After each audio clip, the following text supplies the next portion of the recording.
service, le Buzz Room Service. Répondez, est-ce que vous me recevez? À côté de chez vous, il y a forcément quelqu'un qui fait le buzz sur Fréquence Plus.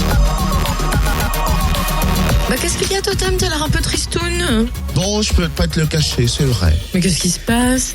Les fêtes sont passées, donc faut tout ranger, les décos, et puis surtout faut jeter le sapin. C'est triste, il était super beau en plus le mien. Alors là j'ai un truc pour toi. Ah. Le Grand Dijon commence aujourd'hui une collecte de sapins. Comme ça, toi, tu retrouves toute la place que t'avais dans le salon. Le Grand Dijon récupère ton sapin, le transforme, et à vous deux, vous faites un geste écolo. Ah, bonne nouvelle ça, faut que je le donne à qui, puis quand? On va demander ça à Jean-Patrick Masson, il est au téléphone avec nous. C'est le conseiller délégué du Grand Dijon en charge de l'environnement. Bonjour Monsieur Masson. Bonjour. Alors c'est vrai que c'est plutôt triste de quitter son sapin, on l'a aimé, on l'a décoré, mais à un moment donné c'est vrai qu'il faut s'en débarrasser. Bon, certains, on ne sait pas trop quoi en faire en fait si on n'a pas de sac à sapin. Alors effectivement, on peut penser jusqu'à présent, tout du moins, que le mettre sur le trottoir et le voir collecter avec les ordures ménagères était une solution.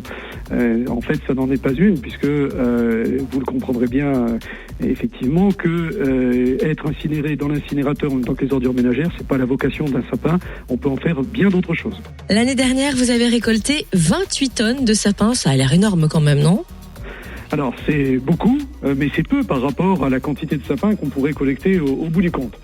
Donc là clairement l'objectif, puisqu'il n'y avait que quelques communes l'an dernier qui participaient à cette opération, c'est en faisant cette opération sur tout le Grand Dijon, c'est de collecter plusieurs dizaines de tonnes de sapins qui seront bien sûr réutilisés sous forme notamment de couverture du sol. Ce qui évitera des arrosages inutiles en été. Alors par exemple aujourd'hui, tout à l'heure à 13h du côté de Corcelles-Lémont, il y a une collecte. Comment fait-on? On le dépose où? Comment on met un petit écriteau sur sa porte? Rien de plus simple. On continue de le déposer devant sa porte comme si c'était son bac à ordures ménagères ou à déchets recyclables. Et il y a une collecte spécifique qui est fait par les camions qu'on voit habituellement dans nos rues. Et donc c'est collecté de manière indépendante, donc non mélangé, c'est ça le grand avantage. Une fois collecté, que devient le sapin? Alors il est de fait broyé. Donc ces tonnages de sapins vont être débités en petits copeaux et réutilisés donc en couverture du sol, par exemple au pied des plantations, au pied des massifs, etc. Ce qui protégera les plantes, évitera la transpiration, enfin l'évaporation en été et, je l'indiquais, évitera des arrosages intempestifs. Alors en tant que conseiller délégué du Grand Dijon en charge de l'environnement, j'imagine qu'en cette nouvelle année 2015, on va mettre quoi? L'accent encore plus sur l'écologie, sur le respect de l'environnement? Ah bah bien sûr, mais ça c'est, j'allais dire, tous les ans. C'est du quotidien pratiquement. C'est-à-dire que le Grand Dijon mène une politique environnementale et écologique volontariste depuis maintenant plus d'une décennie.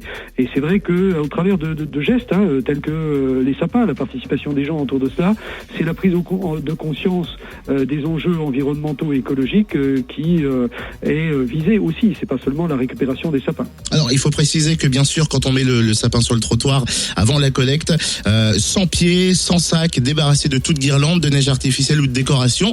Votre sapin, Jean-Patrick Masson, il est où?